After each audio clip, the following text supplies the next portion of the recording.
Are you recording? Okay, but you're gonna just edit. Yep. Okay, cool.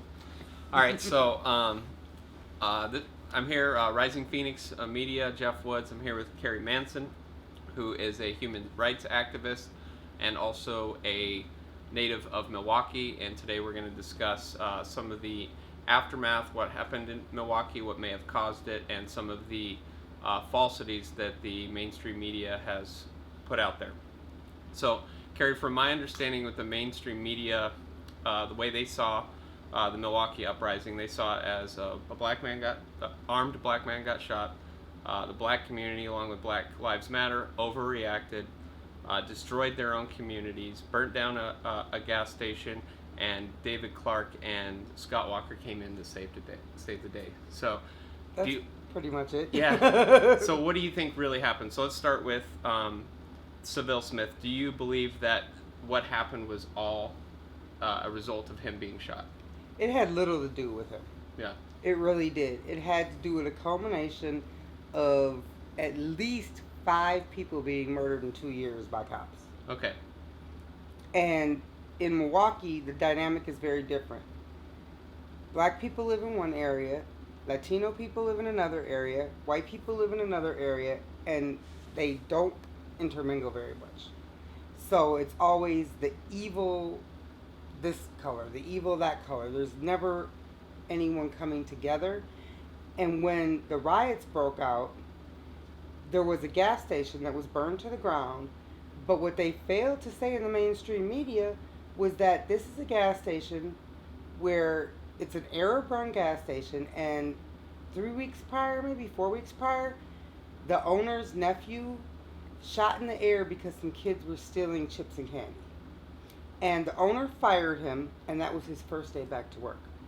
Oh, wow. So when everything kicked off, of course that's the first place they're going to go and decide, okay, we have these cop cars on fire.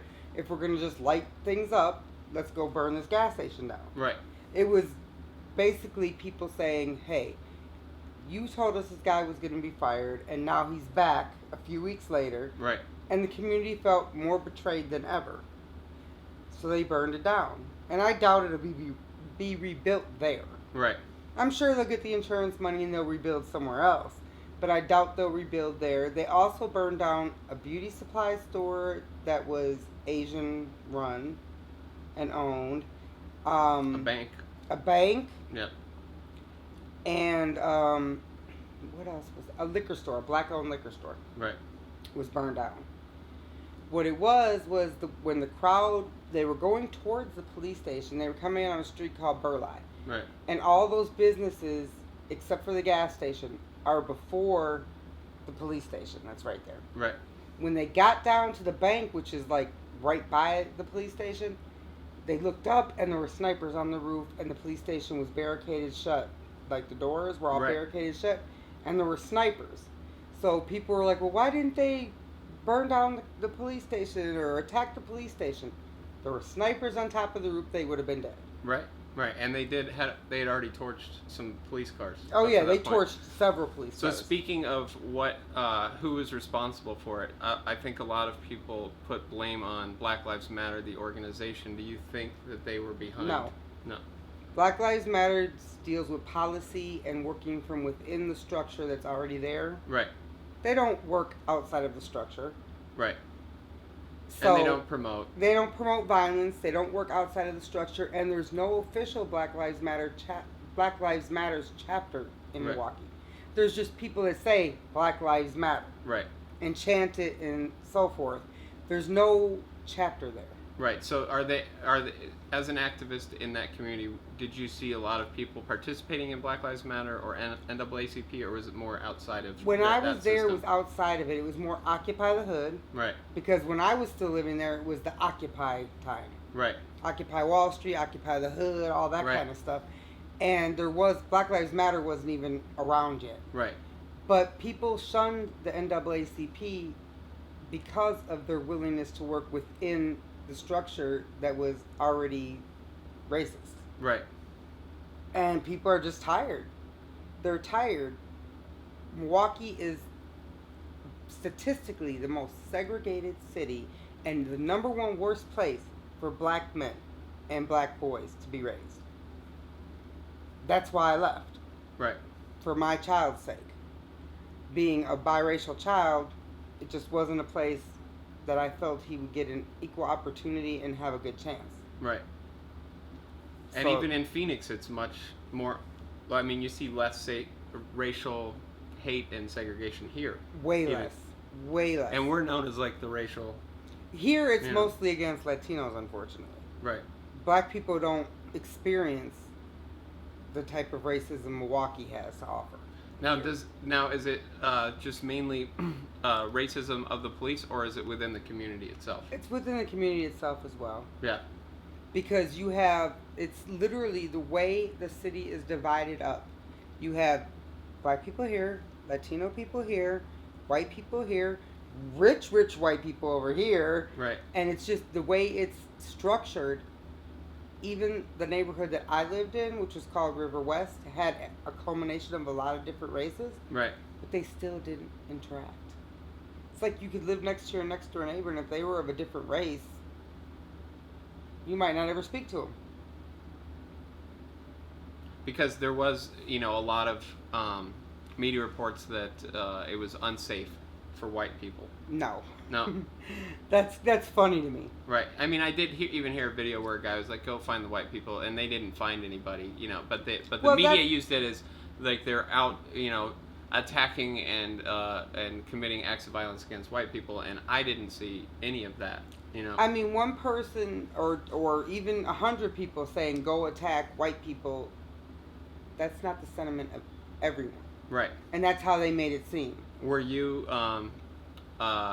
did you have friends of different races while you lived there? When I lived there, I had Puerto Rican friends, Mexican friends, majority black, Yeah.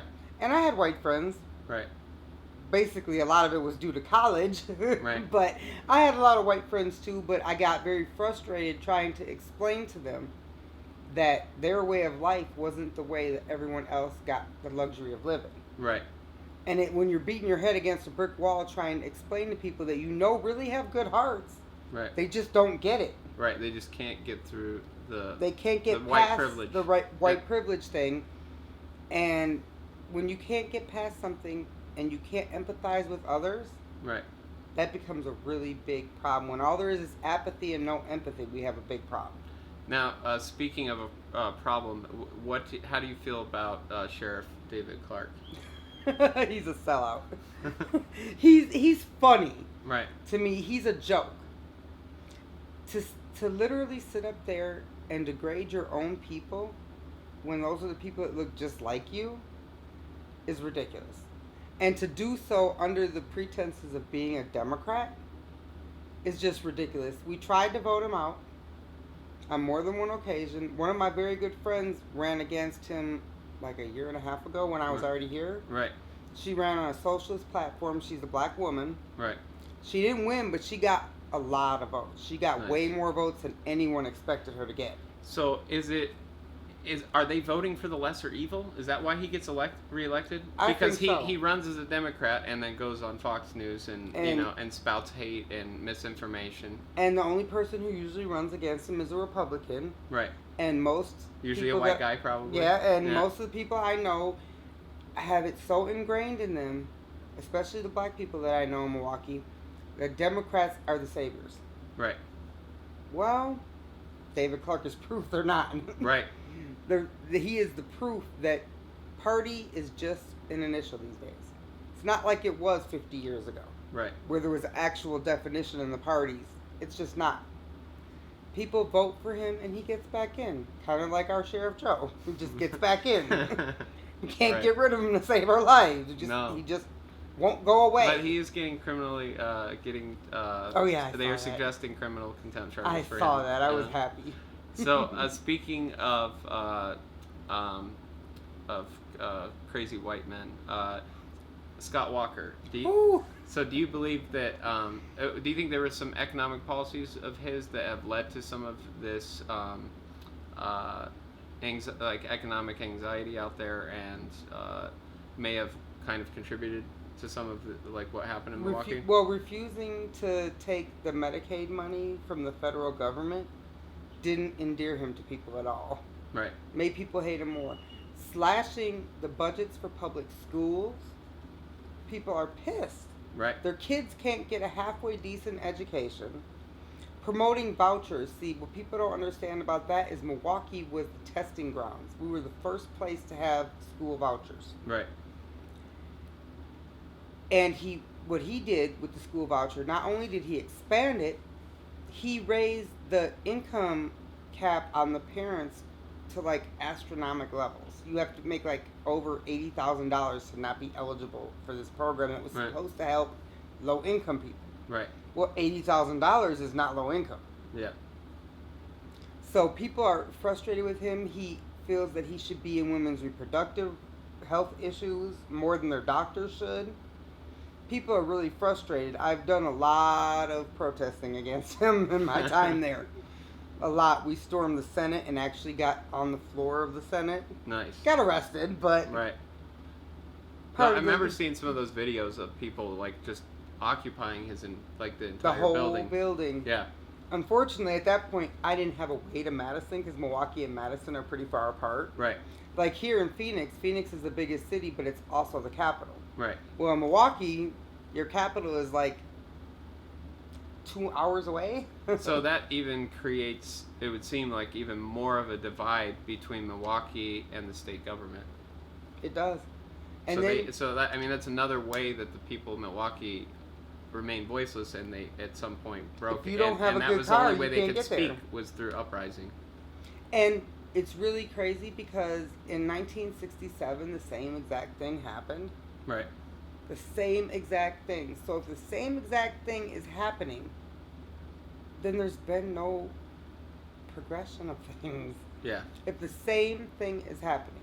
In 1967, my mom was involved. Right. If I would have been there 2 weeks ago or a week and a half ago, I'd have been involved. Right. If the same things happen, history repeats itself. That means we're not doing our jobs as people. Yeah. It shouldn't be repeating itself. We shouldn't have to do the things that were done in the 60s and early 70s in 2016. Right. Now, to speak, if you could speak specifically about the police, like your experiences with them and how the Milwaukee police are in general. They're terrible. Because I had a concealed carry license, and my boyfriend is a felon and is not allowed to have guns. Right. They pulled him over in my car and harassed him about his white girlfriend, which I found funny. Right. Because usually it's the opposite way. Why did they pull him over? Because they ran my plate, and even though the gun registry wasn't supposed to be connected to the plates yet, Right. apparently it was, because the first thing they asked him is, who is Carrie Manson and where's the gun? And he's like, I'm a felon, I don't have a gun, what are you talking about? Right. Whatever she has in her house on her has nothing to do with me. Right. And they kept him for about an hour and a half and just kept asking him the same questions over and over and over. And he's like, I don't have a gun. No, you may not search the car. I'm a licensed driver. There's insurance on the car. There's no reason for you to be harassing. Right. He's lucky he didn't end up dead. The way they like to shoot. Because they had assumed that he had a gun. They assumed he had my 9mm. And they weren't going to let it go by him saying, I don't have a gun. His cane was next to him because he's disabled. And they're like, well, what's that? What's that? And he's like, this is a cane. Don't touch it. Don't touch it. They were just really adamant about him not touching his cane. And I was driving down the street one day with my mom and my friend, and she's black, and she was in the back seat. Right. The cop could only see her. Pulled my mom over because she was speeding. And when he comes up to the window, he says, oh, wow, I didn't expect it to be someone like you. Really? Because your mom was white? Yeah. And driving with someone that was black in her car? Well, I was in the front seat with my mom, and my best friend, who's black, was in the back seat. Right. So all they could see was her being black. Right. So they thought they were going to pull over a whole car full of rowdy hoodlums or whatever. Right. And when they saw this 60-some-year-old white woman driving, right, it shocked him. He's like, oh, well, I didn't expect this. So they just expect people to be racially segregated in their vehicles even? Even in their vehicles. The Milwaukee Police Department, literally, you could call them, dial 911 and say you see someone being beaten. Mm-hmm. By the time they come, even though they have your address, Right. if there's no one outside anymore, they don't even stop. They just keep on going. Because I called for someone who was being beaten. Right. And they just kept on. I watched them just drive past. I'm like, really? No question. No questioning. You guys aren't even going to come outside and say, well, which way did they go? Anything? Nothing. It's... Are there any things that you think could be implemented, maybe, I mean, Milwaukee, but maybe nationwide, that would help the problem with policing in America? My views are a little more radical. Well, share them. I don't think we need the cops to police us. I think when people take care of their own neighborhoods and have pride in their own stuff, Right. you don't need cops.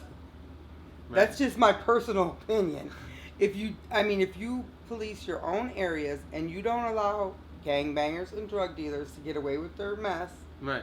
they'll go someplace where it's easier. Right. And if there's no place where it's easier, Right. they'll just go away.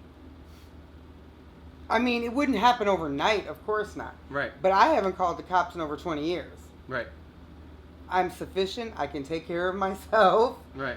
I haven't called the cops in over 20 years and don't plan to, because when you call them, they kill people. Now, have you ever agreed with anything that David Clarke has said? Yeah, one thing. Protect yourself. Don't wait on 911 if you have a means to protect yourself from an intruder. Yeah. Because if you wait on the cops to come, they may not get there in time. But that's kind of common sense. He really didn't have to say that. Right. It's just kind of common sense. If I have my shotgun sitting next to me and someone's kicking in my door, Right. I'm not going to really wait for someone to come rescue me when I have the means to help myself. Yeah. So have you ever had, do you know of any experiences where the cops have helped you or one of your friends? Oh, and that's sad. They accused me of robbing myself one time. Oh, you robbed yourself? Yes. Yeah. I robbed myself because I have tattoos. I robbed myself. Wow. At gunpoint I had an infrared dot on me. Oh, really? And I did it to myself. I set that up. I set myself up to have the hell scare out of me. Right. And torture my goddaughter that was in the house because I thought it would be just funny or something, apparently. So they just didn't believe? Mm-mm. No? I didn't even have renter's insurance. I wasn't asking for anything back. Right. I was You naive had at been the robbed. time. Yeah. Well, I was naive at the time. I figured...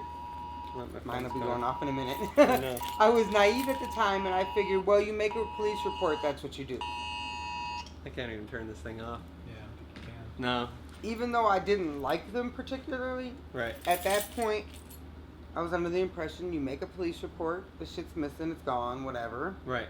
But they had said that you had done it to yourself. When I went back in the house and they went to question my friends, they said, we believe she set this up herself. As an insurance scam, even though you had no renter's I insurance. had no renter's insurance. Couldn't afford renter's insurance. And we were moving like 4 days Right. after that date.